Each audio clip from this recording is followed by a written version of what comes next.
हमने तो कलेक्टर को स्पष्ट कहा कि आपको सद्बुद्धि आए, आप इसको गड़साना बढ़ाने की कोशिश मत करो। 1970 का किसान आंदोलन राजस्थान का आज भी इबारतों में लिखा हुआ है। 12 लोगों की कुर्बानी के बाद भी 1 इंच जमीन नीलाम नहीं होने दी राजस्थान के किसान ने। और आपको पता हो IGNP के क्षेत्र में उस गरीब को जमीन मिली जिस गरीब ने कभी आंवले का मुरब्बा नहीं देखा था, उसको 1-1 मुरब्बा जमीन आवंटन हुई थी। ये तो किसान ऑलरेडी काबिज है।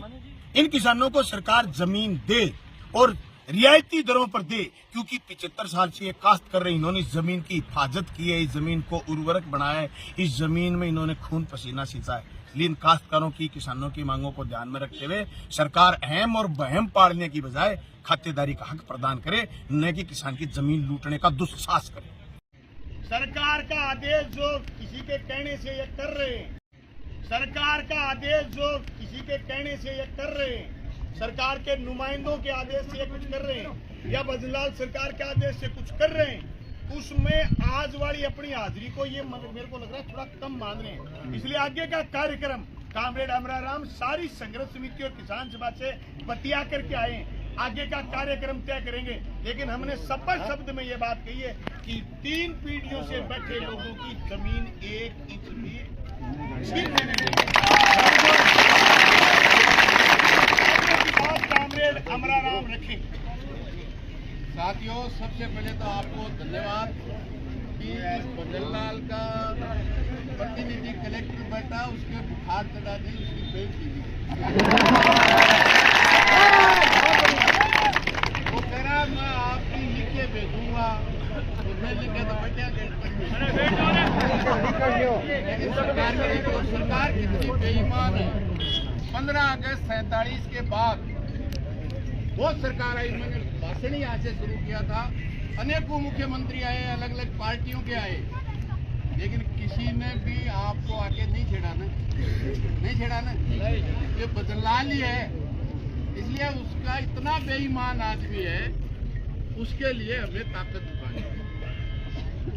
आप तो ठीक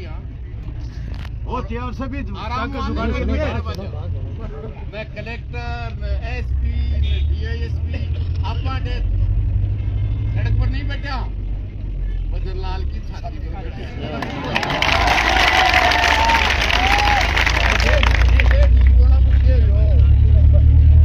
और आपको इस बात के लिए तो धन्यवाद। इसलिए ये तैयारी करो, मतलब आज अपन ने घेराव किया था और घेराव किया और बहुत जबरदस्त तरीके से किया, और इनको यह भी कह दिया कि तुम्हारी लाठी से रुकने वाले नहीं है। रावड़ा गड़साना में 7 किसानों में गोली खा करके भी आखिर में सरकार ये लाठी से नहीं डरने वाले हैं, न गोली से डरने वाले हैं। इसलिए पूरी संघर्ष समिति ने जो आपने सुन के भेजा था, उन्होंने तय किया है कि हम तैयारी करेंगे और 10 तारीख को पूरे इसके साथ आएंगे, यहीं कलेक्टर के सामने खाएंगे, सोएंगे और यहीं रहेंगे जब तक ये पूरा अपनी जमीन अपने नाम नहीं हो जाती है।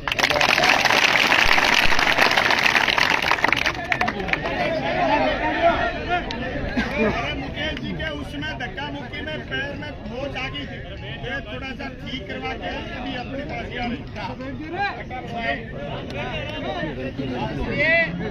ये तैयारी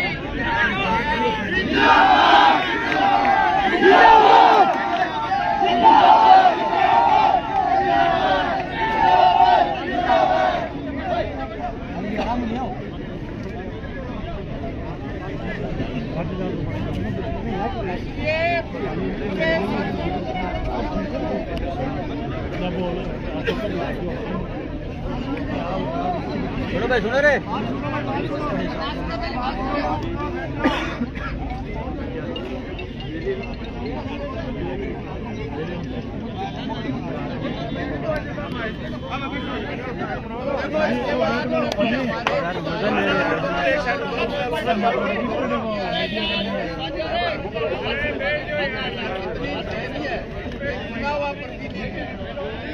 आप बता दें कि सरकार की नीयत क्या है।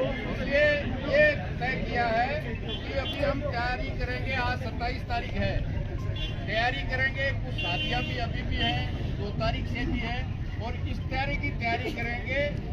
इस तरह से यहीं खाएंगे, यहीं सोएंगे, इसका विस्तारण करके ही यहाँ कलेक्ट्री का गेट छोड़कर जाएंगे।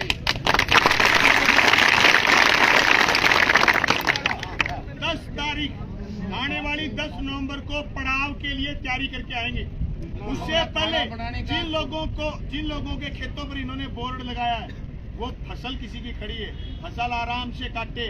कोई फसल काटने से रोके तो कामरेड अमराराम, मुकेश, बलवान पूनिया, चेतन, भागीरथ सारे लोग आपके साथ आएंगे। सरकार को खुली और नंगी चेतावनी है, 1 इंच जमीन के लिए कतरा कतरा लड़ेंगे, जमीन नहीं देंगे।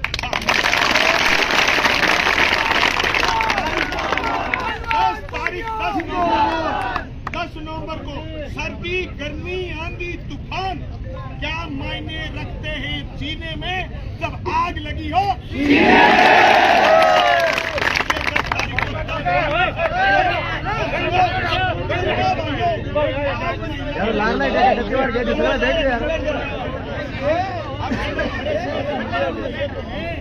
और सारा का घरे लुगाई है, सारा का घरे सब एक क्या लियो।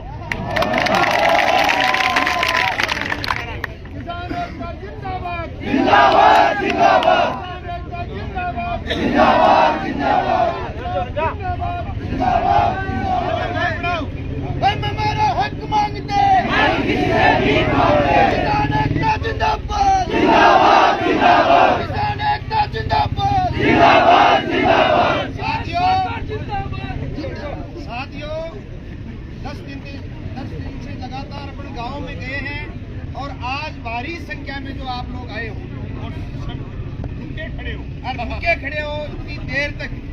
अभी सांसद अमराराम जी ने और हमारे संघर्षशील साथी बलवान जी ने जो आपको वादा किया है, हम 10 तारीख से तैयारी करके हजारों हजार की संख्या में इसी कलेक्ट्रेट के सामने पड़ाव देंगे।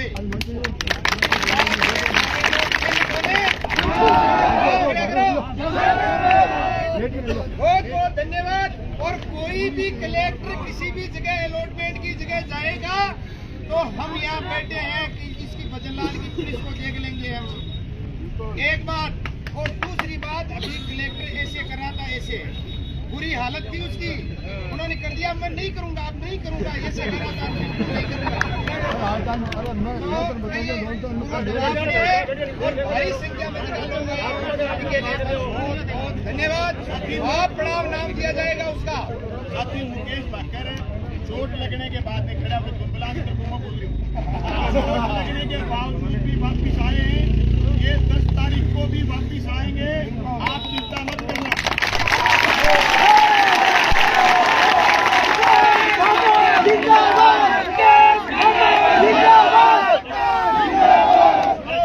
एक जोरदार नारा लगाओगे, मैं बोलूंगा साडा, तुसी कहोगे इत्थे रख।